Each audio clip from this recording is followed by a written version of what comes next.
Good morning, Yankees universe. KOD Nation, stand up.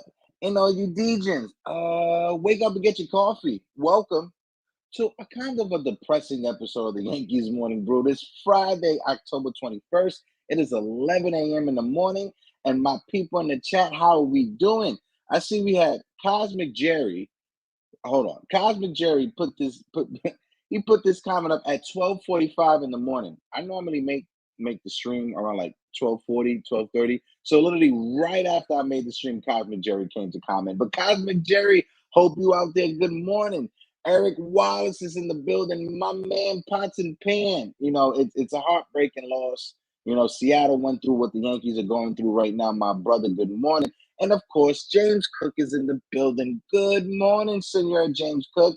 And Senor DiCatrio, Dr. D is in the building. Good morning, DiCatrio. Listen, you know, you guys are getting the better of us right now, you know. But like Steve said, we are not dead. I 100% agree. Steve Schumann, good morning, Steve. Hope all is well. Hope all is well. But the Yankees aren't dead.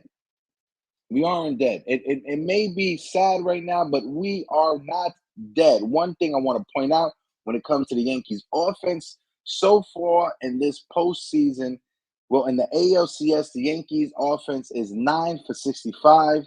That is a 138 batting average with 4 runs scored and 320 strikeouts. I'm going to repeat that again. Our Yankees offense in the ALCS so far is 9 for 35. That's a 138 batting average with 4 runs scored, 30 strikeouts. Fremel Valdez, he gifted us 2 runs yesterday because he fell on his little butt. And yeah, the umpire is terrible, Jonathan. Salute, Jonathan. But at the same time, if our offense is not hitting, our offense is just as terrible as the umpires. But one more thing, shout out to my brother Ally Yankee King is in the building. And of course, the Pinstripe Chronicle podcast, my man Tats, what it do, baby? Yeah. Luis Severino did everything he could. He had one mistake he gave up to Bregman. Besides that, our bullpen held it down. And our offense is just trying to scrape together whatever we can. Harrison Bader got a hit in the leadoff spot. Aaron Judge, he almost hit one that was a 2-run home run. Not sure how you guys was feeling, but I was standing up thinking that it was going. I thought it was going, gone. And at the end of the game, Matt Carpenter striking out on a check swing. Now, as much as that sucked, right? As much as you don't want to end the game on a check swing, at the same time, he went. You know, as a Yankee fan, I can say he went on that check swing. At the moment, I'm like, no, he didn't go. But if you replay it and you watch it, he went. He went. And if our offense showed up, we wouldn't be having this conversation about Matt Carpenter. NY News team is in the building. My man Pete, what it do? And yeah, that post game, the excuses by the Yankees, it was just ridiculous. When it comes to Luis Severino saying that, oh, Bregman got lucky, you know, or when it comes to Boone trying to figure out whatever excuse he could put together in 2.3 seconds before the media eats him up, talking about exit velocity and this, that, and third. Listen, we didn't show up. Our offense didn't show up. I'm going to repeat it again. So far in the postseason, our offense is 9 for 65. That is a 138 batting average. The last time I saw 138 when I stepped on the scale, I think I was 14 years old. The Yankees have a 138 batting average, 4 runs scored so far in the ALCS, and 30 strikeouts. Now, Do I believe the Yankees still have a fighting chance? I do believe the Yankees still have a fighting chance because if you see right now the pitching lined up and everything, we got Garrett Cole going tomorrow, then Nestor Cortez. We have to win these next two games. We have to. Point blank. Period. My man James Cook says too many strikeouts this series. Yankees are striking out 42.9% of the time when the league average is 22.5%. Absolutely. And in both games, in game one and in game two, Stanton hit a shot to right field. If we was in Yankee Stadium, that would have been a home run. Judge hit a shot to right field. If we was in Yankee Stadium, that would have been a home run. That is why having home field advantage in the postseason is so crucial and important. It just is. Bregman hit a shot into the Crawford boxes. If it wouldn't have been a home run in any other ballpark besides Houston. You know, I can't blame Matt Carpenter for going up there and looking how he looks. He just hasn't gotten the at-bats in. He just doesn't have his timing. I can't blame him for that. You know, Josh Donaldson, I know Josh Donaldson got a double yesterday, but yo, the way Josh Donaldson was running, oh my God, I felt bad for him. I literally felt bad for him. Josh Donaldson was running like a man who's a part of a beer league softball team, the way he was running around first base from first to second. I thought he was gonna melt away. He got a crucial walk when he had to get a walk. I'm gonna give Josh Donaldson that credit. He did get a walk late in the game. You know, with every Yankee fan on Twitter killing Josh Donaldson, he struck out. We knew he was going to strike out on a curveball on top of that, but it is what it is. But first and foremost, shout out to Oswald Peraza. This kid's glove, Jesus Christ. Like Pete Simonetti's been saying all season, Oswald Peraza should have been the starting shortstop right into August, going into the postseason. You know, I've said it several times. I'm not just beating up on IKF just to beat up on IKF. It's not IKF's fault that he's at shortstop. IKF didn't go out there and make the trade. IKF didn't go out there and pencil himself in the lineup. All of this falls on the front office and the front office alone. Point blank, period. Whatever happens the rest of this postseason, whatever happens, when it comes to the offseason, we need to stop hunting when it comes to bargain bins. The Yankees need to stop. Well, I shouldn't say the Yankees. Brian Cashman needs to stop shopping in the bargain bin aisle. You need to do what you have to do to make sure this offense is 100 times better than what it is right now. And granted, Andrew Benintendi's hurt, DJ LeMahieu's hurt. I understand that, but Jose Altuve still hasn't had a hit in the postseason, and the Astros still haven't lost the game. I'm going to say that again. In the 5 games that the Astros have played in the postseason, Altuve has yet to record a hit, while at the same time, the Astros have won every game. How are you going to compete with that if your offense is not showing up? Their defense showed up. Cal Tucker, that catch he made, I could tell when he was tracking that. At the time, I thought it was gone. But rewatching it and seeing how he was tracking it, you knew that he had that in his glove. He knew he had that in his glove. Like Yankees King said, it should be Cabrera in left field, Peraza at shortstop, and IKF at third base. I would take that. I would take that. Because when it comes to IKF, he is still a better hitter with runners in scoring position than Josh Donaldson is. We already have 3 big boppers in Judge, Rizzo, and Stanton. We don't need another feast of famine hitter in Josh Donaldson. We got our 3 big boppers, have some contact hitters around them. That's what you need. And shout out to my man Tats, because Tats, Rob, and Donald, they said it yesterday on their show. The issue with the Yankees when it comes to the postseason since 2015, let's be honest, it hasn't been the pitching. Yes, Aroldis Chapman gives up BP fastballs to Altuve, but it hasn't been our pitching. It's been our timely hitting. Back to 2017 when we was in Houston, Todd Frazier hit a shot. If it was at Yankee Stadium, it would have been a home run. But we can't live in a land of what ifs. We have to play in the situation that we are in right then and right there. I understand it's frustrating. I do. As a Yankee fan, I'm frustrated. We watched 162 games. We watched Aaron Judge get 62 home runs for what? To be shut down by the Houston Astros in the postseason? Because Josh Donaldson can't get a 2-out RBI knock? Because the only hit Gleyber Torres can get is the infield single?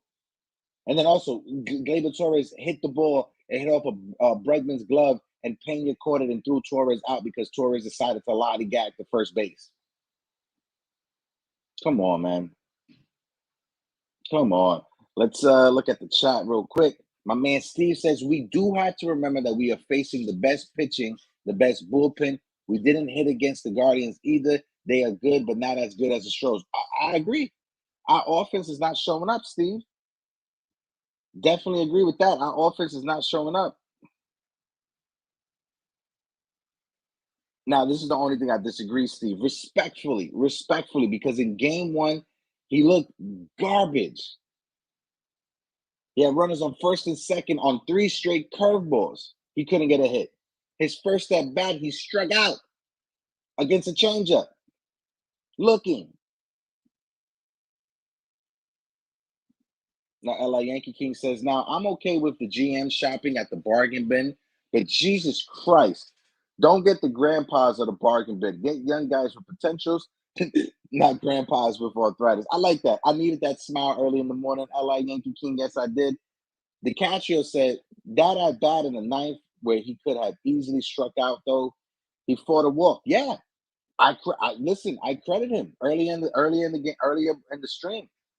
The one thing that I could credit Josh Donaldson with is in that ninth inning, drawing that walk, allowing Tim LeCastro to be the pinch runner. LeCastro should have been on second, but hey, I'm not the one who's running the bases. I think Torres, Donaldson, and IKF Jonathan, no one's safe. When it comes to those three, I think nobody's safe. Especially when it comes to Gleyber Torres, because Gleyber Torres still has a little bit of upside because he's young.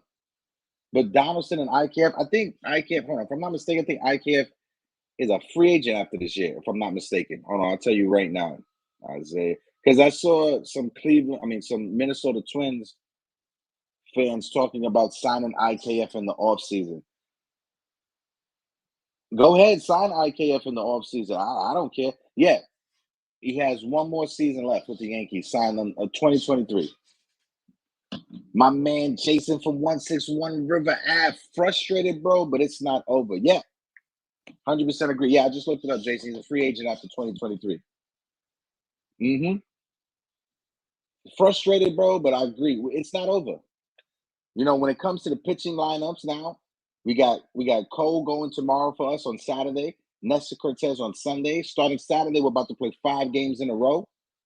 You know, yes, Jonathan Lasagna pitched 2 innings out of the bullpen yesterday, but he has a day off, so he should be rested. Wandy Peralta should be rested as well.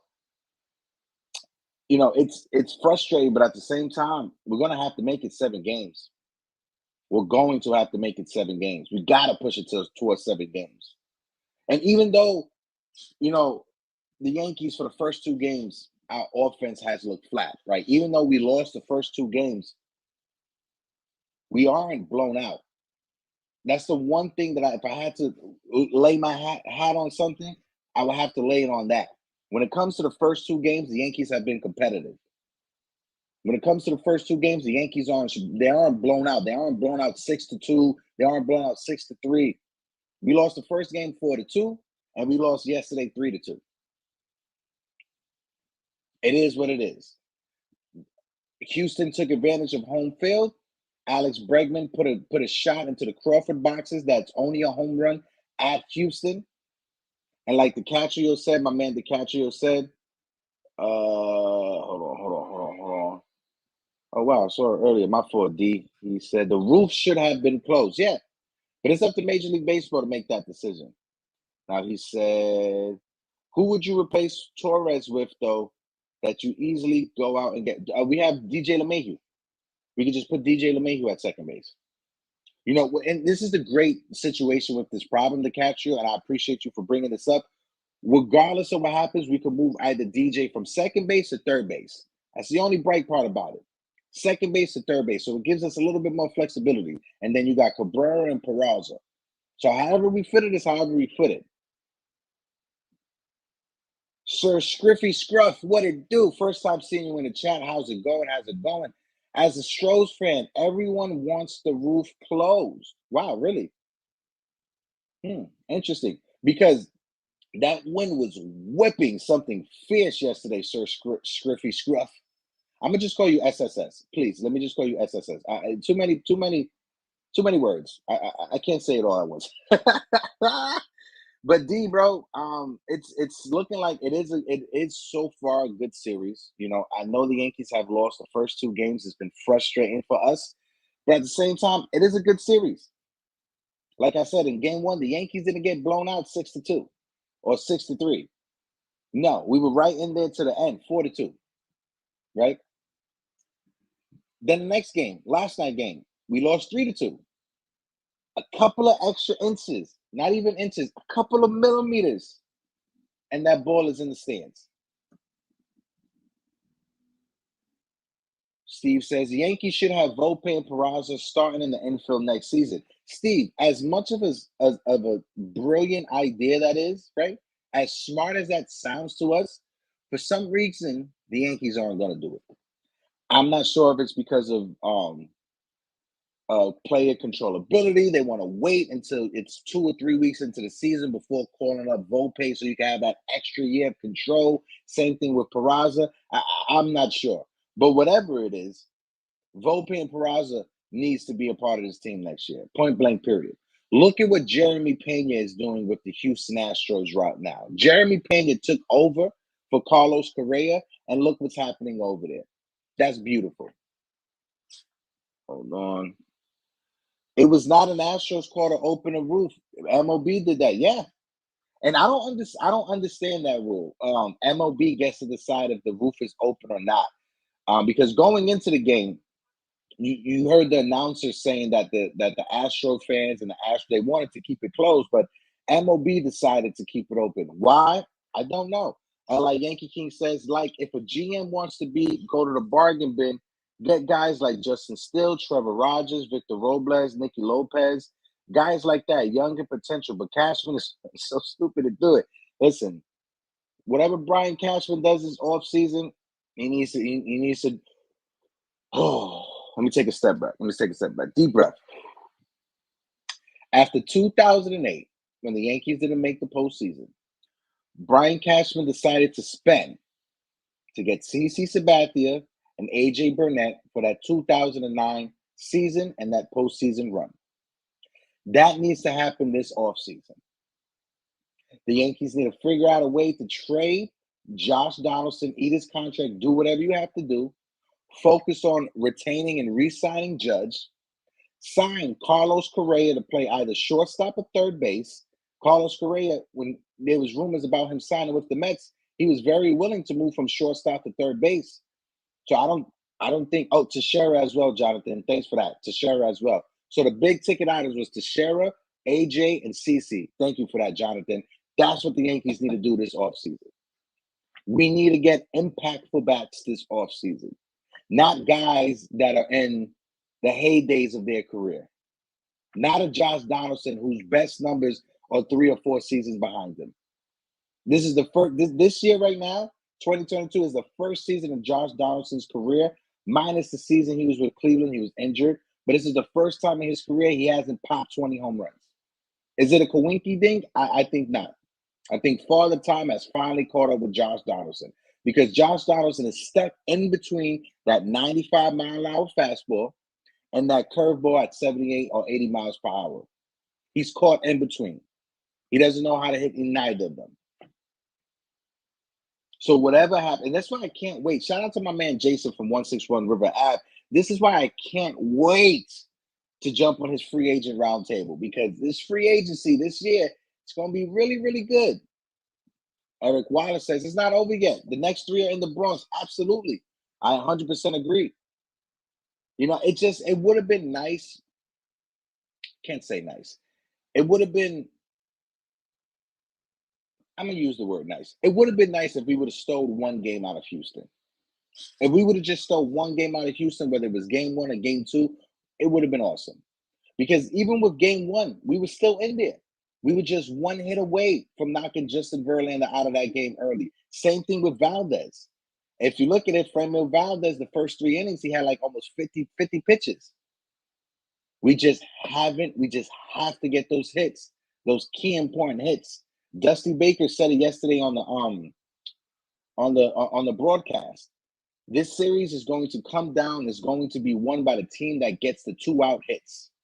Alex Bregman, that 3-run bomb he hit, that was a 2-out hit. Point blank, period. My man Jason says, lots of surprise coming this offseason, bro. Jason, I can't wait for that roundtable, baby. Definitely. And if we have space, let's try to invite our man DiCaprio. I know he's an Astros fan, but DiCaprio, he has some great knowledge as well. He says, well, yeah, because now you got to win 4 out of 5, even though he's a little bit of a jerk. But let's look into these stats real quick, right? I'm going to bring up the Yankee stats up first because obviously the losing team gets shown first. So I'll bring up the Yanks. Let's see right here. Okay. So with the Yankees, a new lineup was thrown out there because they're trying to figure out whatever they can figure out to get this lineup going. But Harrison Bader, the leadoff man, our new leadoff man in center field, he was 1 for 3. He had a decent game. I'm not gonna lie, he did have a decent game. Aaron Judge in right field was 1 for 4. Giancarlo Stanton, the DH, was 0 for 4. Antonio Rizzo, the first baseman, was 0 for 4. Gleyber Torres, the second baseman, was 1 for 4. Josh Donaldson, the third baseman, was 1 for 3. And then the bottom half of the lineup was 0 for 9 combined. Kyle Higashioka, Oswald Peraza, and Oswald Cabrera, all 0 for 3. That's something that needs to change in the next game tomorrow. But when it comes to these young kids, I have faith in them. I have faith in the young kids that something's going to happen, whether it's an infield single, whether it's a blue hit. Peraza and Cabrera, I think, will be fine. You saw Cabrera in the series against the Guardians. He had a 3-run jack. I think the young kids will be fine. But Peraza at shortstop, I don't want to see nothing else but Peraza at shortstop for the rest of the series. That glove, that double play that he turned when Altuve hit it and Torres threw it to him, coming in on the play when McCormick hit a slow liner to shortstop. He came in on that play. Beautiful play. When it comes to his glove, Peraza, his glove is beautiful. I'm sorry. I haven't seen a shortstop like this ever on the Yankees when it comes to his glove.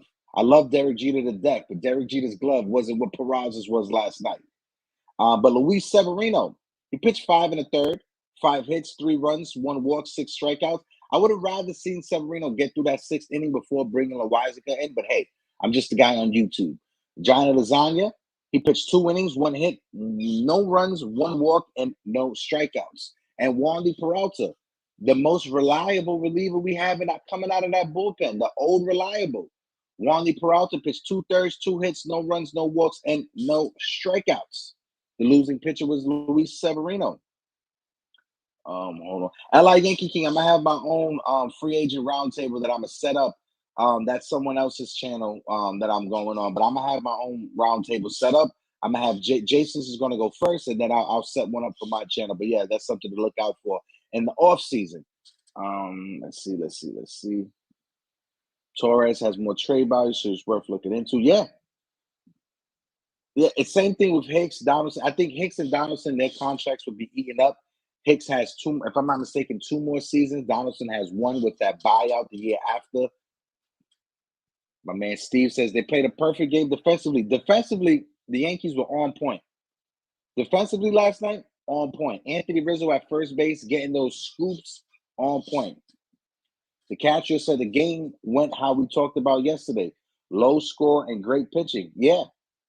And the first team to blink was the first team that was the first team to blink was going to be the team that lost. And it was the Yankees. Luis Severino blinked last night. He gave up that 3-run bomb to Bregman. And shout out to Alex Bregman, one of the only players remaining from that 2017 team. You got Altuve and Bregman. And this season, Bregman has showed that he's not a fluke. He's an actual major league player. He's fought through so much adversity, so much, bad criticism from especially Yankee fans. But Bregman, he's showing that, that moniker of being the bad man of baseball, being the villain of baseball, he embraces that. And he embraces that very, very well. Now let's look over to the Astros side of things. Now, when we talk about the Astros, Jose Altuve, another 0 for 4. Jeremy Pena, the shortstop, was 1 for 4. Alvarez, the DH, was 1 for 4. Alex Bregman, 2 for 4. That one being a 3-run bomb. Kyle Tucker was 1 for 3. Gurriel was 2 for 3. Diaz was 0 for 3. McCormick was 0 for 3. And Maldonado was 1 for 1. If you look, the heart of their lineup, 2, 3, 4, 5, 6 hitters all got a hit. They all got a hit. The middle of their lineup, their 2 through 7th hitter, 1, 2, 3, 4, 5. I mean, the 2 through 6 hitter, all got a hit. That's how you win games. You don't win games with the Yankees going 0 for 3, 0 for 3, 0 for 4, 0 for 4. You don't win games like that. Fremel Valdez, 7 innings. He threw over 100 pitches, 4 hits, 2 runs. 2 of those runs were unearned. So he literally gave up no earned runs. No walks and 9 strikeouts. Then you got Brian BREW coming out of that bullpen throwing gas. He threw an inning, no hit, no runs. He didn't walk a batter. He got a strikeout. And then for some reason, Ryan Presley has turned into a different pitcher. Ryan Presley, who the Yankees have owned his entire career, has turned into a different pitcher. And the past 6 outs he has gotten from the Yankees have all been via strikeouts.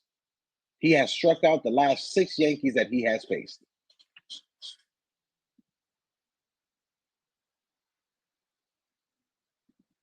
Gurriel hotter than chicken grease right now. Listen, he's hotter than duck grease right now. Forget chicken grease. He's hotter than duck grease right now. The thing that scares me is Austin Wells, Clayton Beeter, or Will Warren is going to be attached to JD or Hicks to get the contract off the books. Listen, if we got to attach, I don't think any of those big 3, Wells, Clayton Beeter, or Will Warren. No, I think it would be guys that are lower than them or Gleyber Torres. I don't think it would be any of those 3 big prospects. It's like, hey, Hector, looking at the lineups, I wonder what the difference was in the game between the Yankees and the Astros. Which lineups you talking about? The lineups that I just showed? They just showed the Astros 2 through 5 hitters. They getting hits. Our Yankee team aren't getting hits. We are 4 for. Hold on, I'm gonna pull it up again because it's a crazy stat.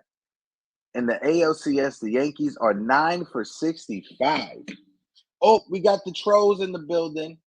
Hold on. We got the Trolls are in the building. You're doing something right when the Trolls, the sex bots, they show up in the chat. But the Trolls were in the building. And it's frustrating. And I get it. We have a day off today. It's a travel day that they're flying back to New York, right? We're going to take this day to rest up. Sir Visit was saying, I was going to say, I'm looking for love. Listen, Tinder is the best place to get some love. I'll tell you that right now. Go download yourself a Tinder app and just have some fun on it. Just keep swiping right until somebody finally pays you attention. But we have an off day off tonight. We come back tomorrow. It's a 5 o'clock in the afternoon game start as well, which is kind of weird. 5:20. Let me just double check just to make sure. It's a 5:07 start on TBS. It is going to be Garrett Cole versus. Hold on.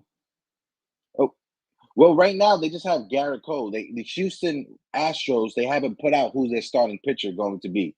I think we're all assuming it's Lance McCullster, however you pronounce his name. D, let me know if Lance is injured or not, because over here I'm looking at the ESPN app. They only have Garrett Cole. They don't have anybody listed for the Astros. So, D, if you know who the starting pitcher is going to be for the Astros, let us suffering Yankee fans know. And that's the same thing. How are they putting San Diego and Philly in prime time? That's what I thought. But right now, if you see, they only have Garrett Cole right there. So maybe it's just like the ESPN thing. Because last night I know the broadcasters was talking about McCullster. He said, Lance isn't injured. I think they should save him for game 4 and throw Cordry to tomorrow. Okay. All right, that's coming from an Astro fan.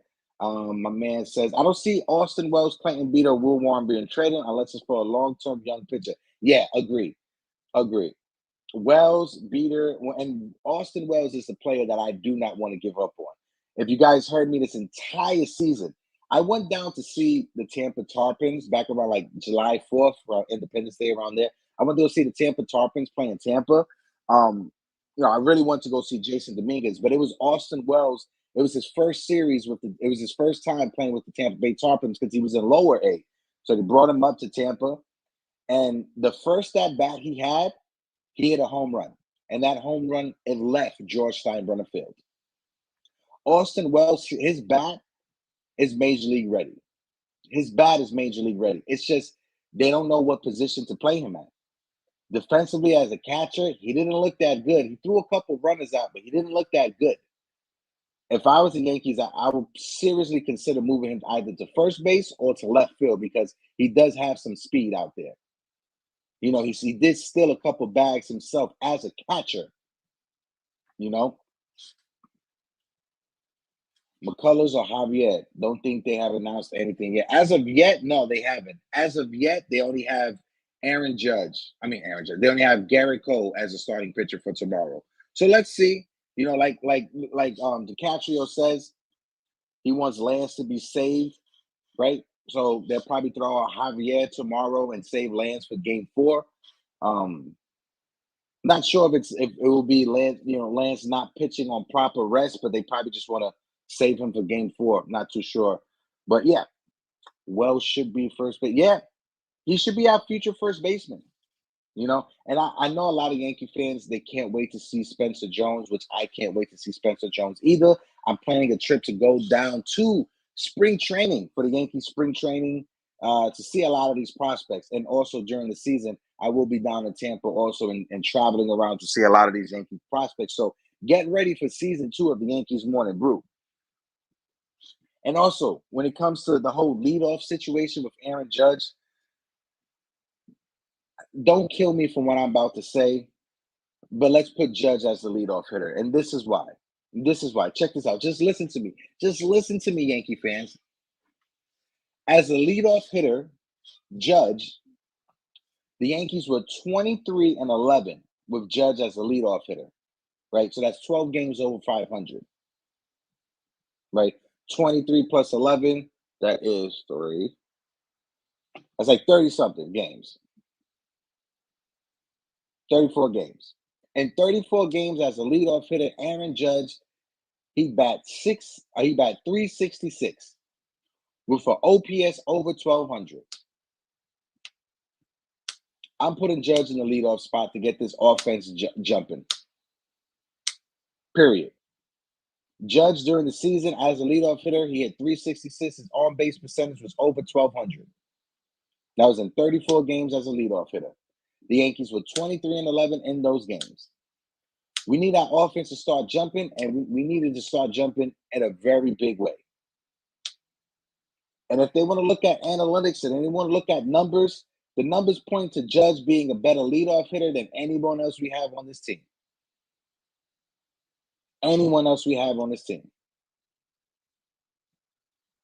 So hopefully tomorrow, this Yankee lineup has Judge leading off, Rizzo in the number 2 hole, Giancarlo Stanton in the number 3 hole, Gleyber Torres cleaning up, and whatever they figure out to do with the 5 hitter. Most likely will be Josh Donaldson. I don't want to see Josh Donaldson in the lineup, but it most likely will be him. My man Pinstripe Chronicle says, why not let Judge pitch an inning to shut the Tiny Lovers up? Hey, listen, we're going to have to do it. And Yankee fans, I don't want to sound like, the kid that just wishing bad luck, but this weekend, these next 3 games at Yankee Stadium, fully embrace it because it has the potential and the possibility to be the last 3 games at Yankee Stadium as a Yankee for Aaron Judge. I hate to say it, but it's just reality. It's just facts. These next 3 games in Yankee Stadium, it may be the last 3 games we see Aaron Judge as a Yankee. Let's not cry. But let's just look at reality, and reality is what reality is. I've already seen the last dance graphic with Judge and Pinstripe. No, but I want the Yankees to retain him, regardless of regardless of the outcome of this postseason. I want the Yankees to retain him. This postseason run on offense, it's not only Judge. I know there's been a lot of Yankee fans on Twitter that's been coming for Judge, criticizing Judge. Yeah, we can criticize you all you want, absolutely. But Judge is not the only person in this lineup that's struggling. Against Ryan Presley last night, Gleyber Torres had a meatball that he just couldn't swing at. He swung under it. He couldn't drive it into the stands. It's not just Judge. It's this entire lineup. Anthony Rizzo is the hottest hitter that we have. Then you got Giancarlo Stanton. Then you got Aaron Judge. Besides that, who else?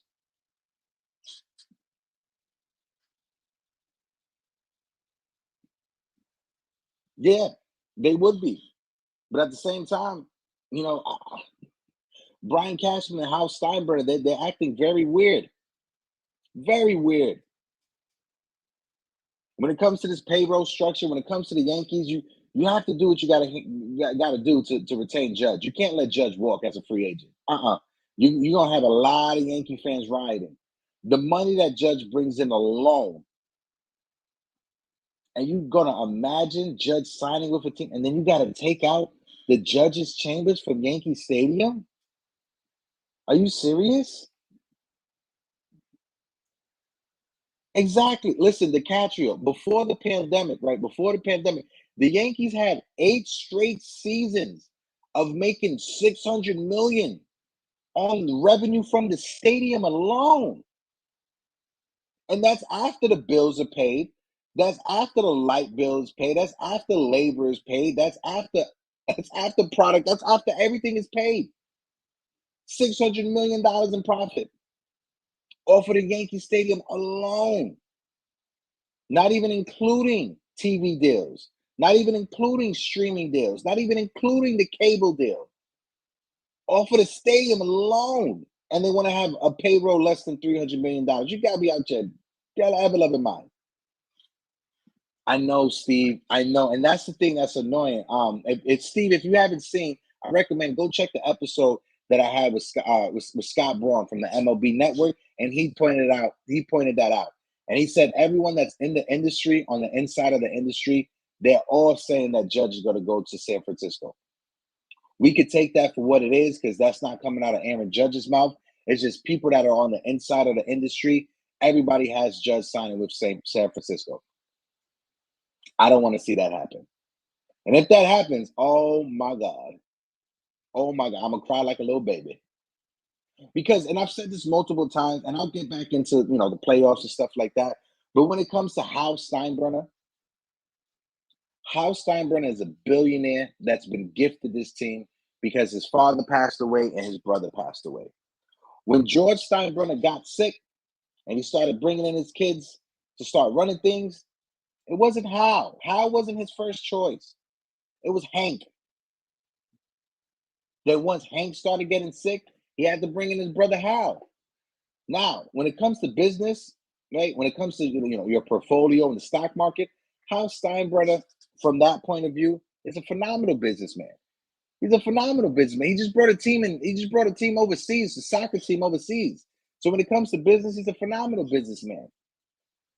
But is he a baseball lifer? That's the thing. Does he love the game of baseball like Steve Cohen loved the game of baseball, right? Does he love the game of baseball like the owners from the Boston Red Sox or the owners from the Chicago Cubs? I don't know. That's the thing about Hal Steinbrenner. Is he fully invested on this team? That's the question, the burning question us Yankee fans don't know. And if I had to take a guess from the outside looking in, I honestly don't think that Hal Steinbrenner's heart is in baseball. I don't.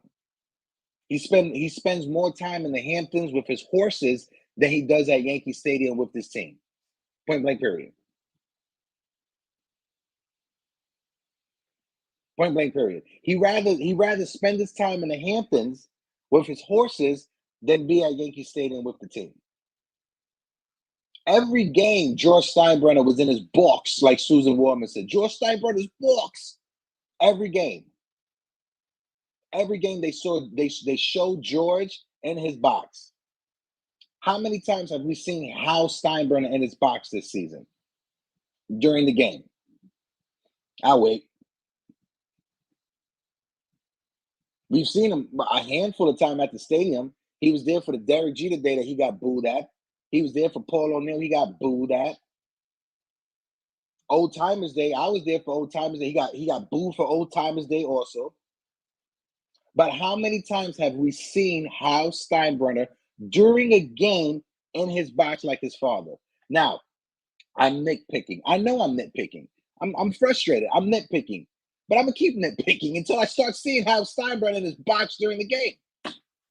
Steve Cohen literally hangs out right behind home plate with the fans. Steve Cohen literally sits with the fans. He's not scared to sit with the fans. Steve Cohen literally has a Twitter account that he allows Met fans to just message him and he answers them. When has Hal Steinbrenner done that? When has Hal Steinbrenner answered any Yankee fans on Twitter like Steve Cohen does when it comes to the Mets? Steve Cohen is so transparent with his fan base. He's putting out a statement almost every month, letting the fans know how he's feeling at the moment, what he had for breakfast. That's not Hal Steinbrenner. I hate to say it, that's not Hal Steinbrenner. And when it comes to the Yankees, right, in corporate America, the number one rule, and it's actually a law, which is kind of crazy. The CEO is beholden to the shareholders to produce a profit, right? The CEO, it's by law, he has to produce profit for his shareholders. This is a law we have in the United States of America. So when it comes to the payroll, right? When it comes to certain tax thresholds, in order for his shareholders to get more money, you have to spend less on the team. So if Hal Steinbrenner, from when he took over this team, decided, you know what, we're going to shoot past the luxury tax code, we're going to reset everything, our payrolls, we're going to bring it back down to 200 million. We're just going to reset, and we're going to retool, we're going to do everything we got to do. He did that. He did that. Did he go over the tax threshold afterward? No. Why? Because he was beholden to his shareholders to produce record profits. So he fooled all of us Yankee fans thinking that, you know what, he's going to take the payroll from 280, 290, whatever it is, reset it back to 200, 210, 220. That way we can get rid of the tax threshold, the tax penalties. He told us all of that. But in 2018, did we sign Machado like we was promised? Did we sign Bryce Harper like we was promised? Did we extend Judge after his rookie season like we was promised? The only big move that has been made since Hal has taken over the team and has decided to reset the payroll was Garrett Cole. That is the only big free agent that we have signed since Hal has taken over the team. And it's been Garrett Cole and Garrett Cole alone. You traded for Giancarlo Stanton, which was literally a gift from Derek Jeter. You traded for him. You gave up hardly any prospects.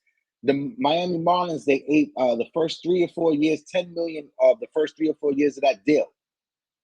You didn't sign Giancarlo Stanton. You traded for him. And you literally just matched the money up. Starling Castro and whoever else's contract in order to match it up yearly for Giancarlo Stanton.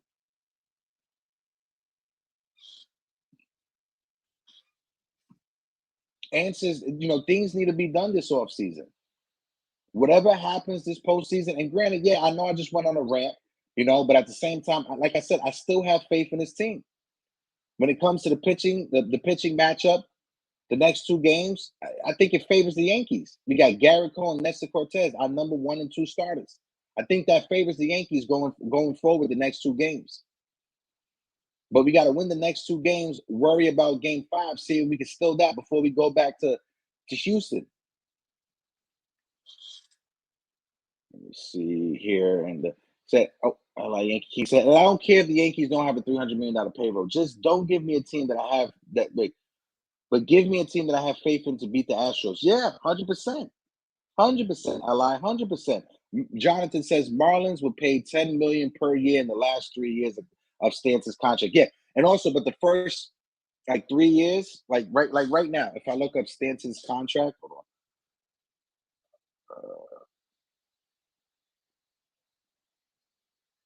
Like if I look up Stanton's contract right now, and I always love to use sporttac.com, Giancarlo's, like right now, 2020, we got him in 2018. He was making 25 million when we got him. The Marlins, they paid 5 million of that. 2019, he was making 26. The Marlins paid 6 million of that.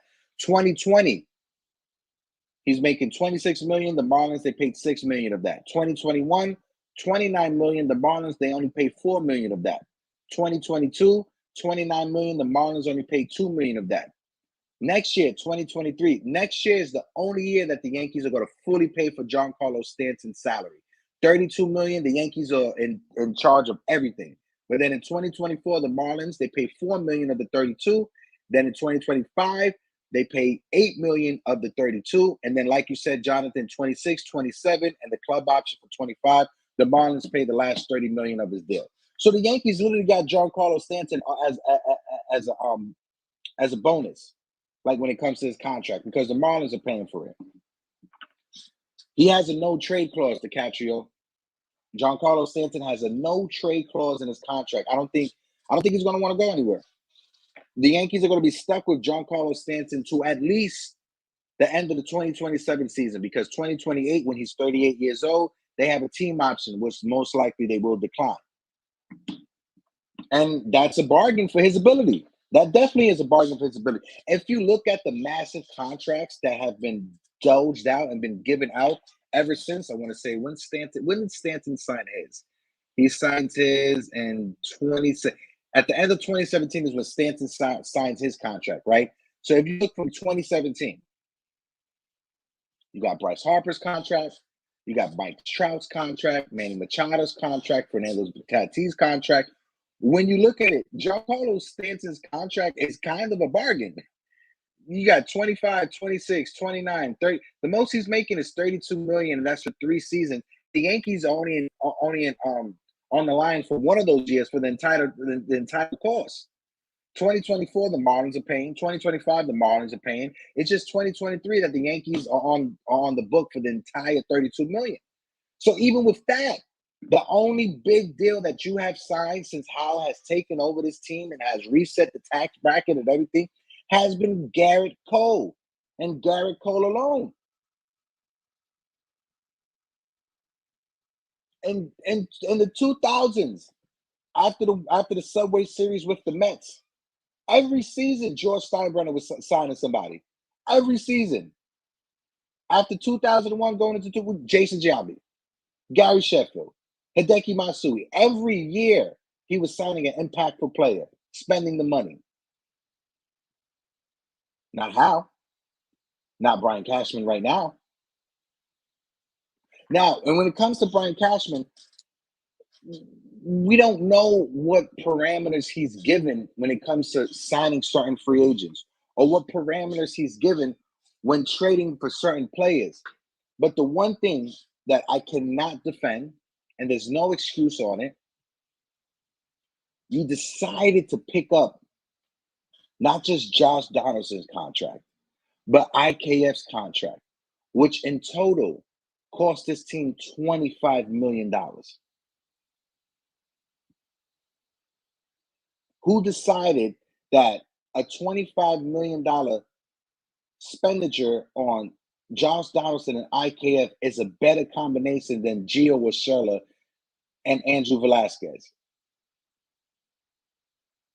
How does that make sense? We could have spent that money somewhere else. We could have spent that money on free agency. We could have traded Aaron Hicks, his $10 million, and then used that money for Carlos Correa. It just doesn't make sense. And I'm gonna stop crying right now because I just spent the last 20 minutes crying. But everybody who's in the chat, I appreciate everybody who's in the chat. Let me touch through it one more time. Of course, Jonathan was in the chat. He said, Marlins, Jonathan, I appreciate you for your insight today. Of course, my man DiCaprio is in the building. Of course, the Pinstripe Chronicles, NY Yankee King también, what it do? But guys, let's just try to live on a high, right? Yankees, we gonna come back tomorrow 5 in the afternoon. Garrett Cole's gonna be on the mound. Garrett Cole has been our ace this entire postseason, and let's see him show up. Garrett Cole also, he's been the only ace in all of Major League Baseball so far this postseason that hasn't been lit up. Justin Verlander's first game, he was lit up. Scherzer was lit up. DeGrom was okay, but Scherzer was lit up. Aaron Nola with the Phillies was lit up. So almost every ace has been lit up in this postseason besides Garrett Cole. Yu Darvish has been solid also. I'll give Yu Darvish credit also. Yu Darvish has looked real good. But he lost the first game against the Phillies. Let's see what happens tomorrow afternoon. Tomorrow at early evening, 5 o'clock, we can consider evening, early evening, not late evening, early evening, 5 in the evening. Oh, my mic is down? Hold on. Oh, man, I'll be so upset if my mic's been hard. Oh, man. Brother, how about this entire stream? My mic has been my AirPods. King me, I appreciate you, brother. Thank you so much. Sorry about that, guys. Wow, I feel so bad now. The entire stream has been coming out of my AirPods, and I hate how my AirPods sound. They sound horrible. But guys, what's your thoughts? Let me see let me get some predictions in the chat. What's your predictions for tomorrow? What do you guys think Garrett Cole's going to give us? That start time is going to ruin my dinner. Yeah, I'm going to be in the middle when it comes to that. But DiCaprio says Cole should roll tomorrow, and it should be 2-1. 2-1 who? 2-1 Yankees or 2-1 Stros? DiCaprio. Let's see. Just yesterday with a 3-run home run. Okay. Let's see what else we have in the chat before we dip out. James Cook says Yankees need to look for some hits sometimes instead of always looking for the home run. Yeah. And that's one of our big issue, James. And I appreciate you for bringing that up. James Cook always with the facts. He said Yankees should have traded for Luis Castillo instead of Frankie Montas. It would have cost us big, bro. It would have cost us big. It would have cost us both Volpe and Dominguez. And with the way that both of those kids finished their minor league season, I'm not too sure. Where is Montas? Montas came out of the bullpen in game 1. I think the Yankees would probably save him for a start later down the road. He pitched in game 1, 2, 3. I could see Montas making a start if the Yankees get there at game 6. I can see Montas being the game 6 starter. Yankees got yes, they do. That's the one thing. Yankees got the money. And I laid it out earlier. And the Yankees may try to come after me, but you guys could go to Forbes.com. Forbes did a beautiful breakdown when it comes to Major League Baseball and how much teams are making. And also, like, if you think that, it's only because of the Yankees, no. And before the pandemic, pre-pandemic, 2019, the Kansas City Royals made $320 million off of their stadium alone, not even including their TV deals, not even including their streaming, none of that. So if the Royals are making $300 million off of revenue from the stadium, there's money in baseball. Oh yeah, there's a lot of money in baseball. And at the beginning of the season, everybody kept saying that, ticket sales across the board, they're down. That's not true. The only reason why it looked like ticket sales were down across the board is because of Toronto. And at the beginning of the season, they only was selling a certain amount of tickets in Toronto. They weren't allowing full capacity in Toronto. As soon as Toronto allowed for full capacity, Major League Baseball was setting records when it came to ticket sales and revenue. So that was just a narrative that people said at the beginning of the season just to talk.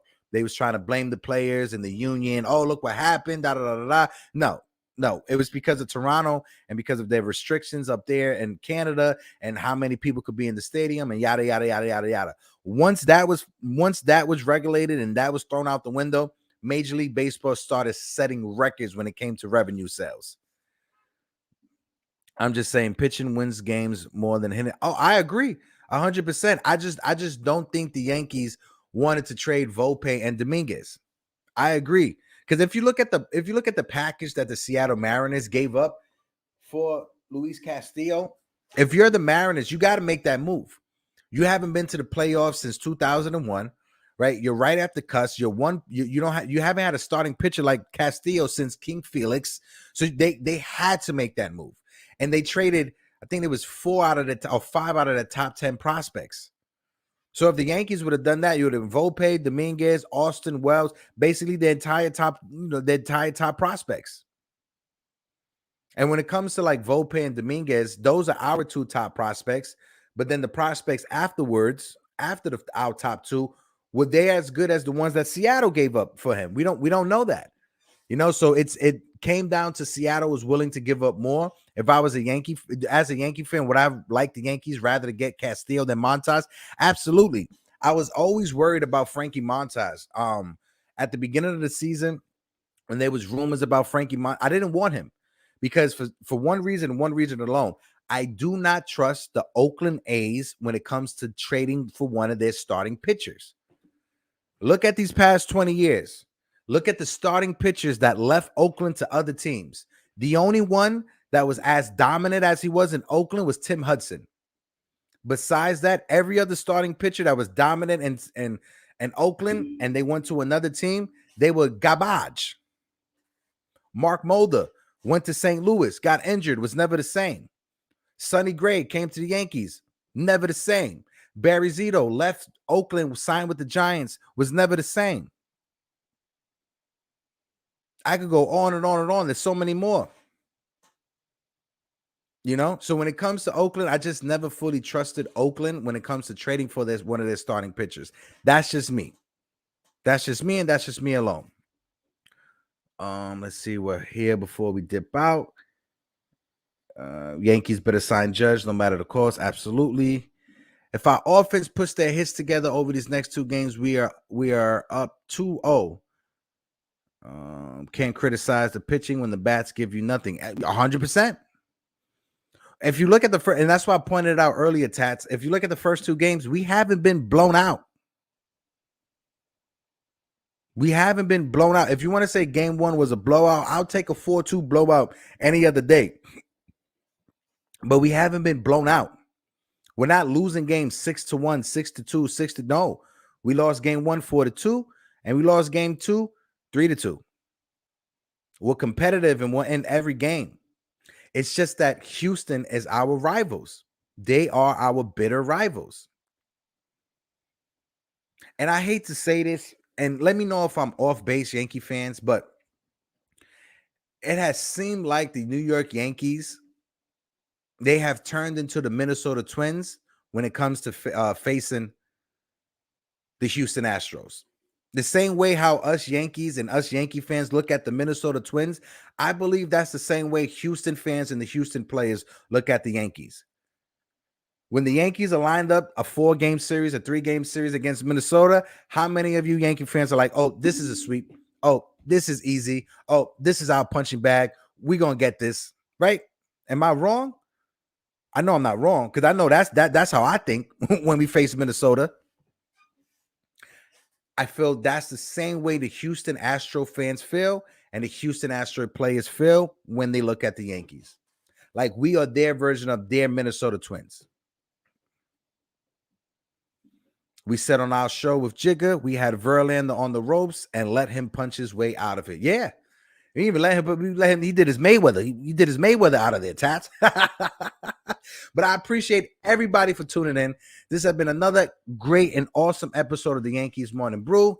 Stay tuned because I know tomorrow's Saturday, right? And normally I don't go live on Saturdays or anything like that. But what I am doing is I'm doing a pre-record video. I'm going to have a fan from the Yankees universe who is also a dope content creator come on. We're going to pre-record a video. We're going to drop it over for you tomorrow. So please be on the lookout for that video we dropping tomorrow. It's going to be awesome. And let's go Yankees and let's go Knicks, baby. Because the Knicks, the basketball season is back. Over here at the Knights of Dejan. Once the baseball season is over, we got something in store for you guys when it comes to the basketball season. But I am your host, Hector, of the Yankees Morning Brew. I appreciate everybody for tuning in. And like always, Yankee fans out there, peace out.